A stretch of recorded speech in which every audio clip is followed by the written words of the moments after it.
Michael Brown, you'll recall, was the director of FEMA back in 2005 when Hurricane Katrina hit New Orleans, killing a couple of thousand residents as the flood levees broke. The bungled response from an overwhelmed and out-of-touch Bush administration was famously summed up in these fateful words. And Brownie, you're doing a heck of a job. And Michael Brownie Brown is with us from Denver, Colorado. Mr. Brown, welcome to Planet America. Oh, thanks for having me. So, Mr. Brown, can I ask, coming so soon after Hurricane Harvey slammed into Houston, are you concerned about FEMA and other agencies and their response to Hurricane Irma this weekend? No, not in the least. In the year 2004, we had 4 hurricanes that struck Florida within the span of about 6 weeks. So FEMA has historically handled multiple disasters at one time. For example, right now we have wildfires in the Intermountain West of the United States. We have obviously Hurricane Harvey down in Houston, Texas, and now we have Hurricane Irma. So this is fairly, I don't want to say it's normal for FEMA because Irma is so strong, but it is normal for FEMA to handle multiple disasters at one time. So I'm not concerned about that in the least.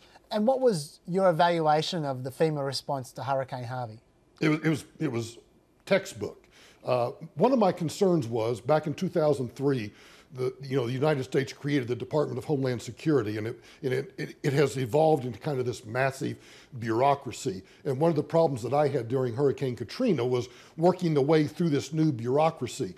And I think President Trump kind of got the message that he needed to make sure that his cabinet secretaries were all on board so that when the FEMA director said he needed certain assets and resources, that the cabinet knew to provide those without question and without hesitation. So I think in terms of Harvey, it was a textbook response. The cabinet and the government at the federal level responded just as it should have.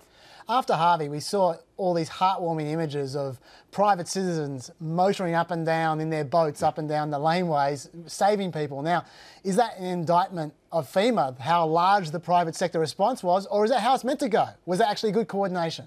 No, it's great coordination. That's what Americans do. And in fact, and the sad part is that happens in almost every single disaster. It happened during Hurricane Katrina, but all too often, the media doesn't pick up on that.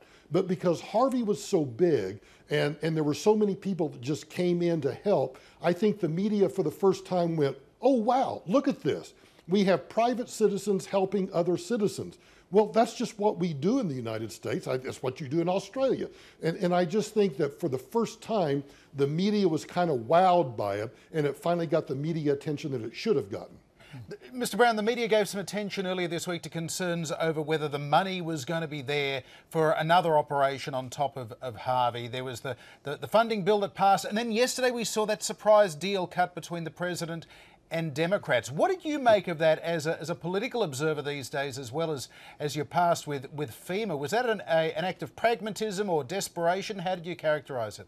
I think it was pragmatism, and it was sending the Republican Party a message that says, look, the Republicans have control of the White House, the Congress, and the U.S. Senate, and these Republicans have not done what American voters had elected them to do. So I think President Trump kind of drew a line in the sand and said, look, you were elected to do these things, you're not going to do them, so I'm going to go cut a deal with the Democrats. I think it sent, in terms of just pure politics, it sent a message to the Republicans that said, you better get your act together.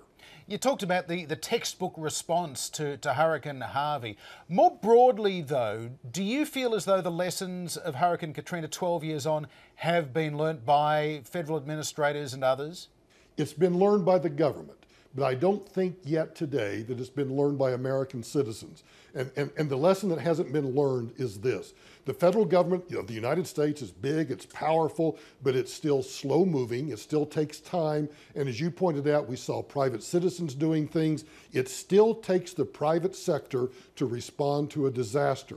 And I still think Americans tend to think that FEMA is going to come in and make their lives whole again. And that's not the role of FEMA. FEMA's job is to come in and help people kind of get back up on their feet and kind of restart their lives.